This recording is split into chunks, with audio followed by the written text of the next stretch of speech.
Hello, I'm Jackie Lucky, your financial planning maestro. This series of podcasts is aimed at financial planning professionals and also those who are looking to enter the financial planning profession. We will be talking during the podcast about all things Certified Financial Planner certification related, talking to other CFPs around the world, and also we will be dropping in on some new entrants who've just entered the financial planning profession, and we'll be checking up along the way on a regular basis with them to see how they're getting on. I hope you enjoy today's podcast.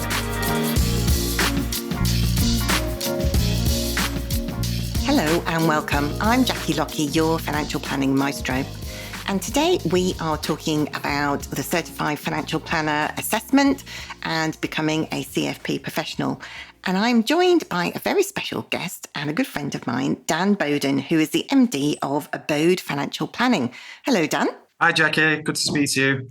And welcome to the podcast. And now we have lots of things to get to.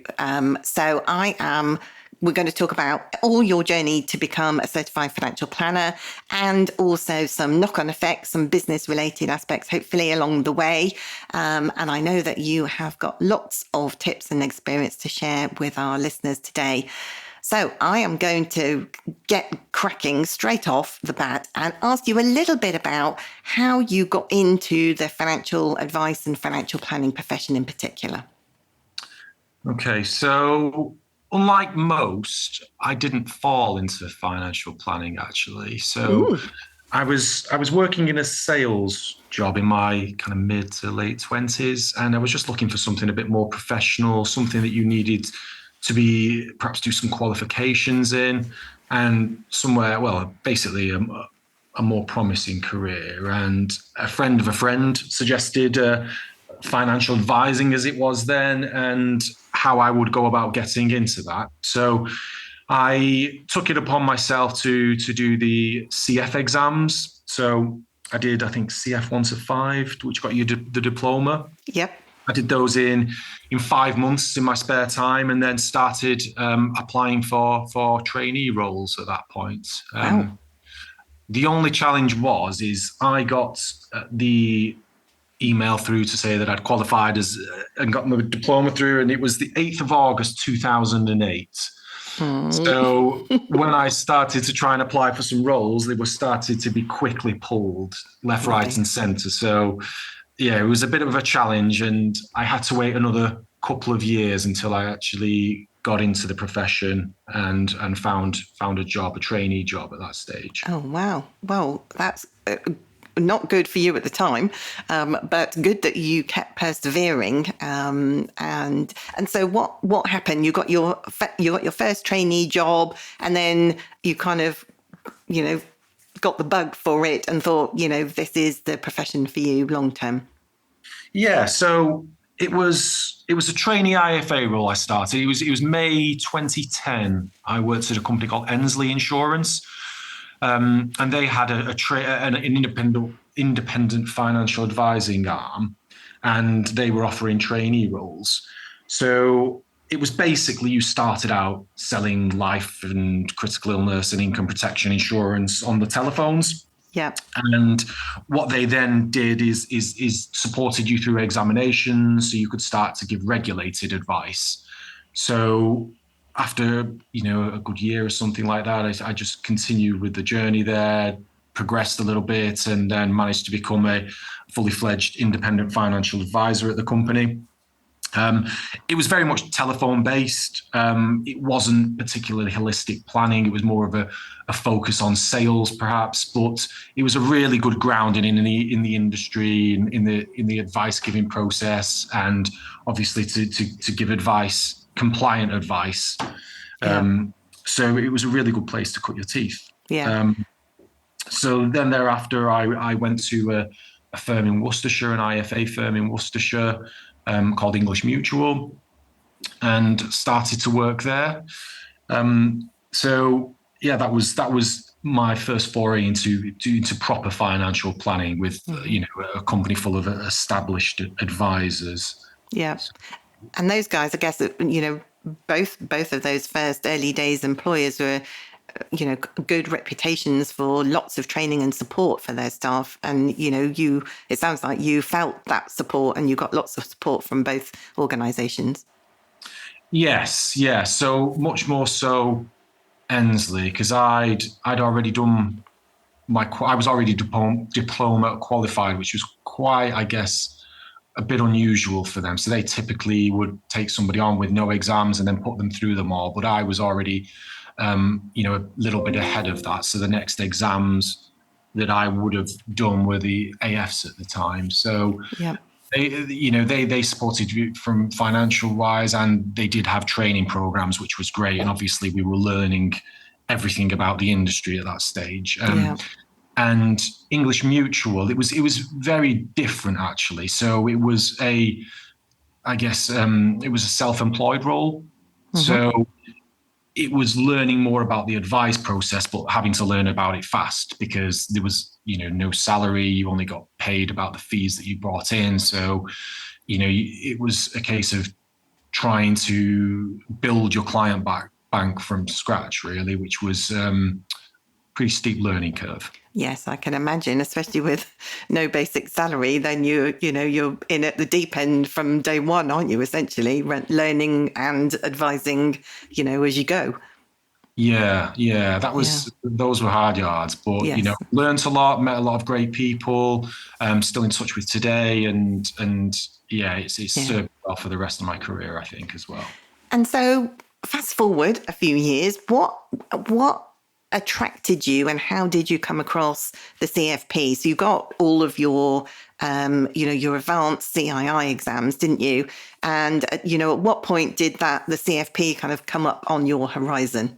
I did every exam that we could in the CII, the PFS. I became a fellow, and I think fair to say a bit disgruntled with it, really. A bit frustrated with the kind of credits-based system. I mean, the grounding that it gives you, the technical grounding that it gives you is excellent. But, there also, it felt, was a bit of an element of, just building up enough credits so you could become chartered, so you could become a fellow. And, sometimes that meant doing exams that weren't particularly relevant to your field, perhaps, or something slightly different just to get the credit so you could get the extra qualifications. Yes. So I was aware of the CFP, spoke to one or two other advisors that I knew who had this. And this was, all automatically different language they were using. It was more about financial planning as well. And of course, that's the way the industry's gone in the last 10 years. So it felt like a good investment in my career. And this, it's as you told me when we first spoke, this is the gold standard and it's a master's equivalent. So it was, like I said, an investment and just a good way to future-proof myself, I think, and my career for moving forward. Yeah. And that's, it's quite often the case with lots of people that kind of say, well, I've done my advanced exams with the CII, and actually I feel like I'm being used as a bit of a cash cow in order to get fellowship status. I have to keep taking these exams that, are not really that relevant. And also they're very, you kind of know it or you don't know it exams.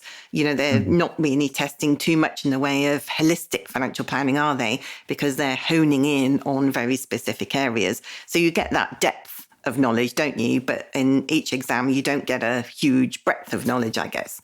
So I guess that's where, the CFP is a little bit different to that, isn't it?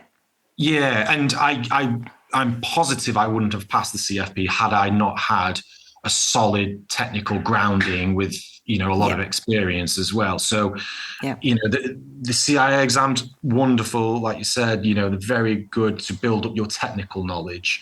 So I definitely think there's still a place for them. It's just, I think this gives you more of a makes you a bit more of a rounded advisor with the financial planning piece as well. Yeah, absolutely.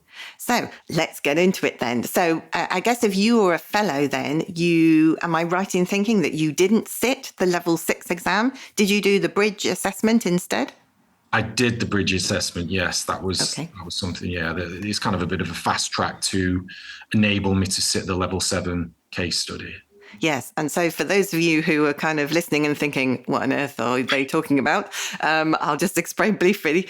Basically, is if you are a chartered financial planner already with the CII, then the CISI gives you a kind of partial exemption against the level 6 exam, which is the first step of the two pieces in order to become a CFP professional. So instead of sitting the level 6 exam, which only run twice a year, you do an online professional assessment in the principles and practice of financial planning.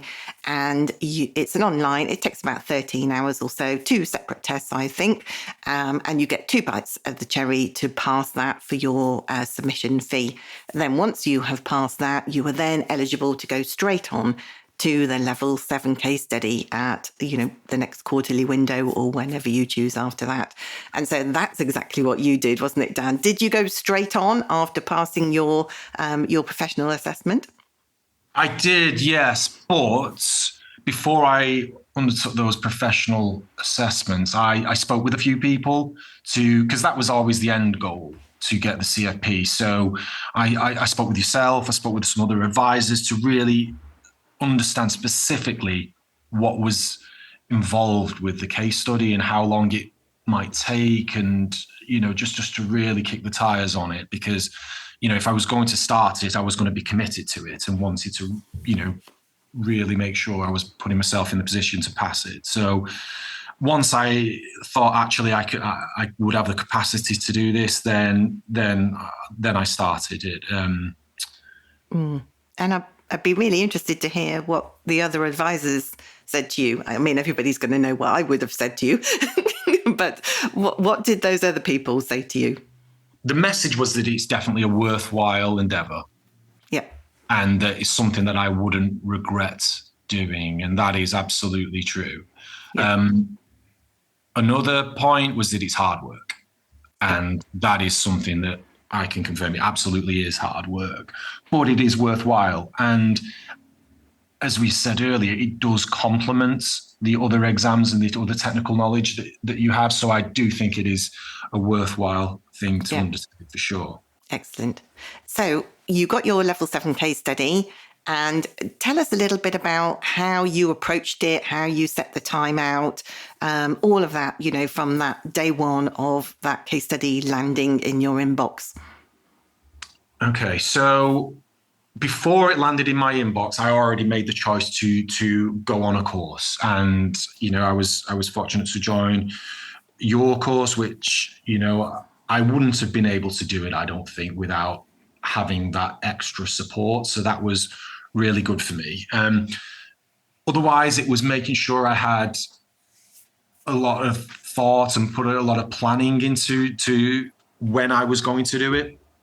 So if you're able to, and you're fortunate to be able to manage your own diary, the time that you're planning to take the exam, to start the case study, try and block out as much as your calendar as you can. So for me, what that meant was trying to give myself a month where I didn't have any client reviews. Yep. Obviously, you can't just press pause on all your client work, but as much as I could, try to clear the diary a little bit and commit a good amount of time to this.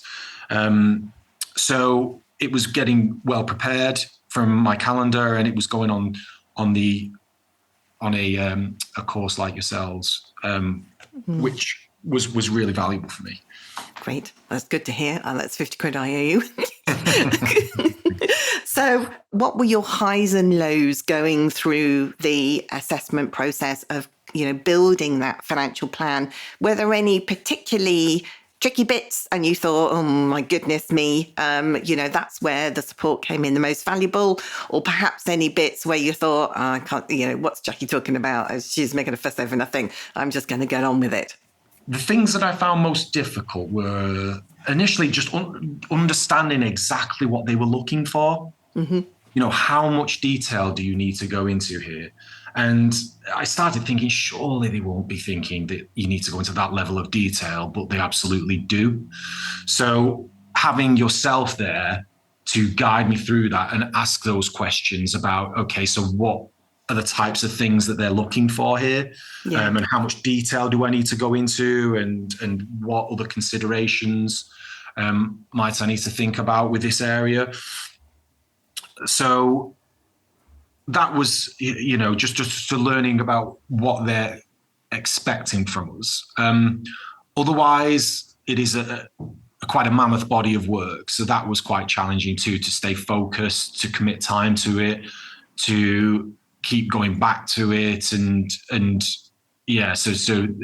stay disciplined. And obviously, you've got full-time jobs, you've got families, you've got lives, and so on. Yes. So yeah, that was the most challenging aspect of it, those two things, I think. And I think that's a really good point, actually, because I think a lot of people don't realise when they start on this process that there is quite a lot of thinking time, of critical thinking skills needed, isn't there? So you kind of, you think, okay, look, this, lots of people say to me, the case study looks pretty straightforward, Jackie, and what's you making such a fuss about? But actually, when you get into the detail and you start to understand the level of detail that the assessors are looking for in that financial plan that you're going to create within that 10-week window, that actually you kind of have to pause, don't you, and go away and think about things and then come back, rather than just holding the whole thing in your head. You kind of start to blow a gasket after a while if you do that, don't you? Yeah, for sure. Yeah, it's something that I think the case study evolves as you do it as well. Yeah. And you think you're going down one route, but actually you end up somewhere slightly different. And yeah, I think, not sure if we'll come to it, but I failed quite comfortably my first submission. Yeah. And what I submitted the second time, which I passed, was a lot different to the first one. And, if I'm honest with myself, I think there was trying to fudge it over the last hurdle with the first one a little bit. Yeah. But then the second one was a lot more coherent. It flowed a lot better, and it just made a lot more sense. And I think it was in a place where you could quite comfortably present that to a client. Yes. Whereas the first one, it was being prepared to submit to an exam. Yes. And do you think, looking back now, that, as you went through that process, it's changed you as a financial planner? It's certainly changed how I deliver advice, I think. So it really reinforced the importance of goal setting for me.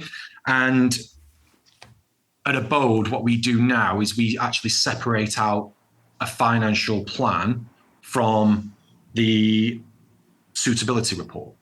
So we would only give a suitability report should a client wish for us to proceed with our recommendations, which are made in the financial plan.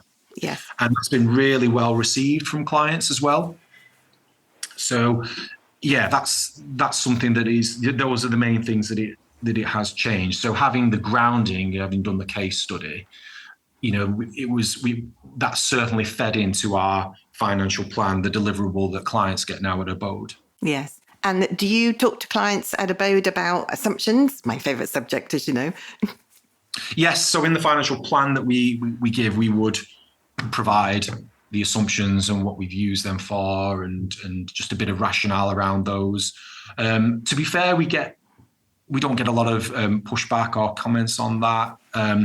But as long as they all make sense and we're explaining why they're used, it passes the test for clients. So that's, it's all, making sense for them. Yeah.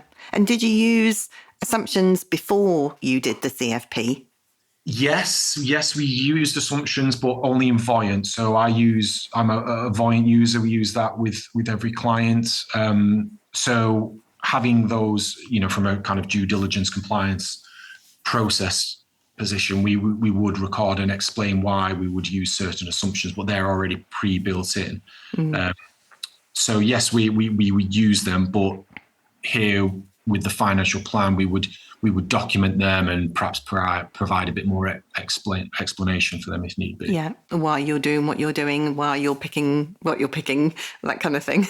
Yeah. Absolutely. Yeah, absolutely. Excellent. Good. So looking back at the entire process then, how How many hours do you think it took you from the day that your level 7 case study landed in your inbox to the day that you submitted your second assessment? How many hours of work do you think that took? Do you know, I probably won't say the second assessment. Let's go with the first, because the second one might be quite daunting if I added all those up. But I put myself a month. I penciled out a month. I tried not to have any client reviews for a month and tried to allocate a couple of working days a week. I appreciate not everyone might be as fortunate to be able to run their own diaries like that, but yeah, it was a month of work. So whatever hours, that entails. I mean, it'll vary for different people, but that's just what it was for me. And then another couple of weeks working in evenings and the odd day to do the second submission and to tie it up. Yeah, yeah. And lots of people tell me that, I think the CISI says on their website it's about 200 hours. But lots of people tell me it ranges anywhere between about 150 hours and 250 hours. And somebody said to me a while back saying that if I included all of my thinking time and all of when I'm standing there waiting for the kettle to boil, making my cup of coffee in the morning and my wife's talking to me and I'm not listening to her, all of that time, then you probably are, in the range of 250 hours. But it's a major undertaking, whichever, in excess of 100 hours, definitely, but a major undertaking, both, for you personally, professionally, but also, as you alluded to earlier, the impact on your family as well. Because if you can't always do work on your assessment and the financial plan build in office hours, then like you say, particularly for your second assessment, it's evenings and weekends, which, you otherwise would be spending with your family, wouldn't you? Absolutely. Yeah. It would be at the upper end of that 200, 250 as well, for sure. Yeah. And it is a commitment. It is absolutely a commitment, but personally, I found it was a worthwhile one. So yeah, you just got to, if you're able to commit that level of time to it, then, go for it, I'd say. Yeah. And so do you think that now looking back and going back to using Voyant, has it changed the way that you look at Voyant or maybe discuss Voyant or discuss things in client meetings? I think it helps us see the limitations of something like Voyant, perhaps. And I think we are, nobody knows what's going to happen to the future. It's the closest thing to a crystal ball that we have in this industry, whether it's Voyant or Truth or whatever system you use. So I think it's just being very honest with clients about what it is and what it's not. It's not guaranteed. And as long as the assumptions that you use are sensible and you've discussed and agreed these with the clients, then, it can be a really useful tool. But what it isn't is, it's not a projection of what's going to happen. Obviously, it's what might happen. And obviously things change as life changes, of course. And then, it's something useful that we can come back to, of course. Yes. As some people say to me from time to time, it gives me the right answer, Jackie. And I say, oh, no, it doesn't. No, it's an answer. It's not, I wouldn't say it is the right one. It's a guide, nothing more really. And that's certainly how we see it. And, certainly I think what I love about the Voyant, certainly my case, is how visual it is and clients engage with it a lot more and it's a lot more understandable. So it's better than just numbers on a screen. And so, for that sense, I think it's really valuable. So you don't miss your Excel spreadsheets and our time together at all? No, I do not.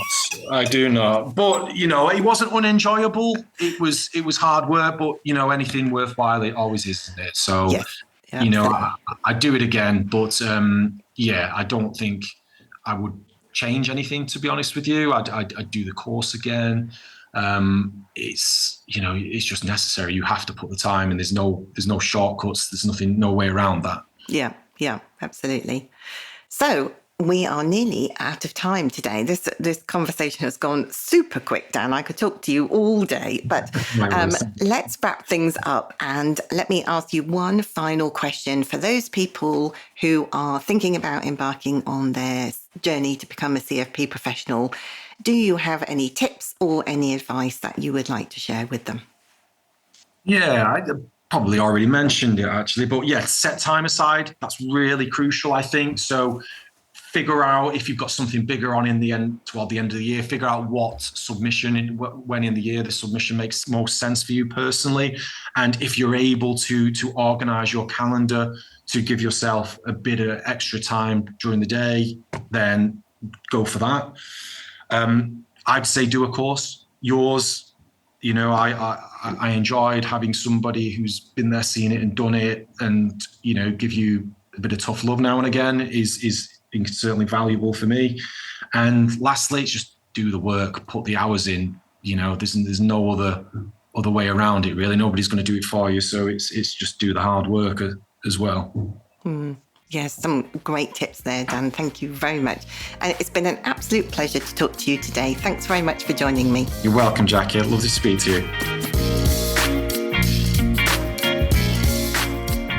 It's really interesting, isn't it, to listen to different people who have different experiences of gaining their Certified Financial Planner certification, or maybe developing the financial planning profession at large.